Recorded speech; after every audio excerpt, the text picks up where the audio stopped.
Hello बच्चों, let's start this question.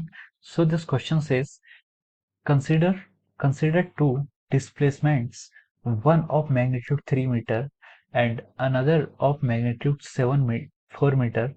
Shows how the displacement vector should be combined to get a resultant displacement of magnitude 7 meters.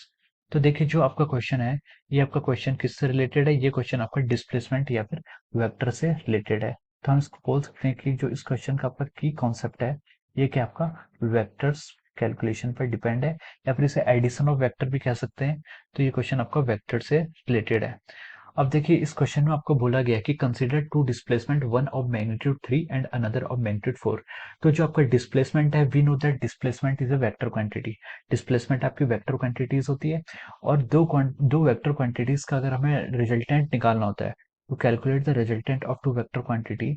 मान लीजिए आपका यहाँ पर displacement है are, resultant अगर आपको निकालना है, तो जो इसका फॉर्मूला होता है वो होता है under root of first displacement का स्क्वायर प्लस सेकंड डिस्प्लेसमेंट का square plus 2 times first displacement into second displacement into cos of theta. वहां पर जो थीटा होता है, theta is the angle between this two displacement. तो ये आपका यहाँ पर होता है, ठीक है। तो अब देखिए यहाँ पर आपको मैग्नीट्यूड ऑफ आर रिजल्टेंट आपको गिवन है। अब आपसे क्वेश्चन पूछा गया कि one of the magnitude is 3 metre and another of magnitude 4 metre.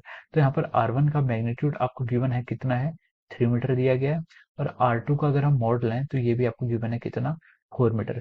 तो इस 3 और 4 या फिर R1 और R2 को कंबाइन करके हमें नेट रिजल्टेंट जो डिस्प्लेसमेंट लाना है, वो कितना लाना है? 7 मैग्नीट्यूड के ऊपर लाना है। तो हम इसे लिख सकते हैं कि आर रिजल्टेंट का मैग्नीट्यूड कितना आना चाहिए? 7 मीटर आना चाहिए, is equal to root of R1 का स्क्वायर। R1 कितना आपका 3, तो हम इसे लिख सकते हैं 3 का स्क्वायर प्लस R2 का स्क्वायर। R2 कितना आपका 4, इसे लिख सकते हैं 4 का square plus 2 into R1 3 into R2 4 into of your cos of theta. तो ये आपका आंसर हो जाएगा ऐसे। तो अब देखिए 7, अब यहाँ से रूट को हटा दीजिए, तो यहाँ पर स्क्वायर करेंगे तो 7 का स्क्वायर कितना हो जाएगा यहाँ से? 49। और हम इसको कंबाइन करके लिखें तो 3 का स्क्वायर आपका कितना हो जाएगा? 9 प्लस 4 का स्क्वायर कितना हो जाएगा? 16 प्लस 2 इंटू 3 कितना हो जाएगा? 6 इंटू 4 कितना होगा? 24 कॉस थीटा। ये आपका इतना आ जाएगा, ठीक है। अब इसको आगे फर्दर कीजिए, 49 इज इक्वल टू 16 प्लस 9 कितना हो जाएगा आपका? 25 plus 24 cos of your theta. अब देखिए हम इसको आगे सॉल्व करते हैं। 49 माइनस 25 करेंगे तो कितना जाएगा? 24 is equal two year 24 cos of theta. तो हम लिख सकते हैं यहाँ से आपकी कॉस थीटा की वैल्यू कितनी आ गई? 1। और कॉस थीटा की अगर वैल्यू 1 है, तो यहाँ से हम थीटा को लिख सकते हैं, theta is coming to be 0, 2 pi, 4 pi या फिर 2n पाई के मल्टीपल्स में आ जाएगा। तो अगर हम इस डिस्प्लेसमेंट को ड्रॉ करना चाहें, तो हम बोल सकते हैं कि आपका एक डिस्प्लेसमेंट है R1, जिसका मैग्नीट्यूड है R1, जो आपका इस डायरेक्शन में R1 है, और आपका दूसरा R2 भी क्या है?